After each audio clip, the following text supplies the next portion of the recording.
ওসমান বিন হাদির খবরটা জান্নাত ফেরদৌস নসিব করে দিই, তাকে ব্যস্ত নসিব করে দিই। এই গোরস্থান বিদ্রোহী কবি কাজী নজরুল ইসলাম তার ব্যস্ত নসিব করে দিই। ওসমান হাদি আবার একটা ছেলের মতো ছিল,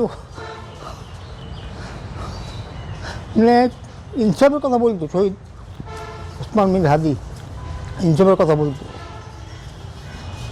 যার জন্য লক্ষ লক্ষ কোটি কোটি মানুষ তার আত্মার মাগফিরাত কামনা করে। আমরা সবাই দোয়া করি আল্লাহ তাহাকে বেহেশতের সর্বোচ্চ মাকাম দানতে, এবং এই শহীদ ওসমান হাদির উসিলায় যেন সারা বাংলাদেশে এরকম কোটি কোটি ওসমান হাদির জন্ম হয়, ন্যায় এবং ইনসাফের কথা বলে।